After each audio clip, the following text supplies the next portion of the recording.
Okay, so groups C and D are done. And tomorrow we'll finish up E and F. And the next day, G and H. And then we'll get into the playoffs on Saturday. I'm going to fix something I did yesterday where I thought 3 games were on Saturday and it's 2. So I'm going to get into that. Peru beats Australia 2-0, which not really a surprise. Turns out not much to play for there between the two of them, anyways. So it is what it is. Peru wins the game, and that's basically all there is to it. I mean, Australia came out and they had a good performance, but we'll see how things change out between now and 2026. I'm not expecting anything to be different in 2022. I'm expecting again to see Europe. The European teams win, they're at the top, and other teams fall by the wayside. And we'll get into who's already. We know 8 now of the final 16, and it's looking like a familiar group. Denmark and France, a scoreless draw. Scoreless draw. France has not looked overwhelming in this tournament. They haven't. But they're going to get a massive challenge, I believe, in the round of 16. And there's going to be a team that people would have picked to go to at least the semifinals that's going to be out in the round of 16 when France meets their opponent in that round. I just watched Argentina and Nigeria. Argentina is fortunate, and they worked really hard. They're fortunate because I tell you, there's a legitimate penalty given in the box where Nigeria scores to tie it, and the Argentine players were really giving it to the referee. And I have to say that referees in soccer, they put up with a lot of verbal abuse from players, a lot. Like being chased up and down the field where they're still complaining about a call from 10 minutes ago. It's kind of crazy. And I'm really surprised that I haven't seen more instances where a referee won't just turn around and go, and that's it. There you go. There's your second yellow card. Go have a shower and get out of my face. Kind of surprised that hasn't happened.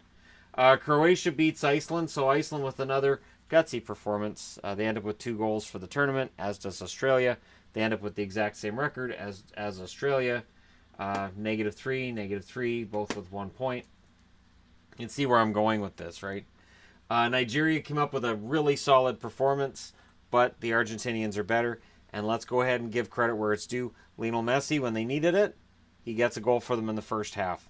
And it was nice to see somebody else get a goal in the second half for Argentina. Maybe this team is finally going to start to realize its potential. So on Saturday, Argentina will play France. Portugal will play Uruguay. On Sunday, Russia will play Spain. Denmark will play Croatia. For people following along at home, South America, Europe, South America, Europe, and Europe.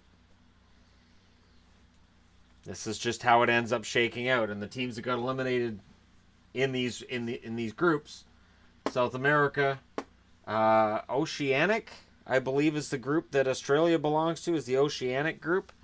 I know it's something weird. I remember when Canada was qualifying the one year, and they it looked like they might, and I got confused. They had to beat Australia in some kind of a tournament thing or tiebreaker or something. Nigeria, African, and Iceland, Europe. So the teams that are getting eliminated are either the ones that come from smaller countries and they're kind of just happy to be there, and from areas of the world where you don't really see world powers. So where we're going to end up with the round of 16 is with some kind of predictable matchups, but they should be a ton of fun. Argentina and France. Again, France is not coming into this playing world-beating soccer. So while we can talk about Argentina and how they struggled in this round, and they did, they have a chance to go with a clean slate on Saturday. And Messi's got everything on the line. This is going to be a pretty rough game, I think. And then Denmark and Croatia. I see Croatia winning that one. It may not be the most exciting soccer in the world, though. Denmark might just play a lot of defense and try to win in that manner. In 3 games, they scored 2 goals and allowed 1. So I'm not anticipating a really fast-paced game because Croatia scored 7 goals. So you got to make sure you neutralize that offense. You You're going to have to play back and just go with counterattacks. So that'll be an interesting one to watch. Croatia, if they score early, it could be over early. But if Denmark can keep it a clean slate through the first half, might make for an interesting round of 16. But I don't need to preview the round of 16 yet because we're not there. Again, I think Croatia's playing some fantastic soccer.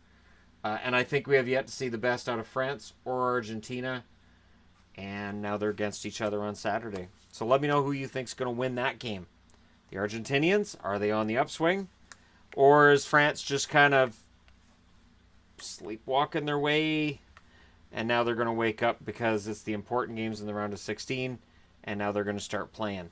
Let me know your thoughts in the comments section below. Do not forget to hit the like and subscribe buttons if you're just browsing your way through, you happen upon this video. And thank you guys so much for watching. I'll talk to you again soon. Oh, and I did talk about doing a little fun little video to kind of celebrate how well things are going on both channels. Did not have the time for that last night. I may have time for that tonight. I won't make any promises, but stay tuned to this channel. I'll talk to you again soon.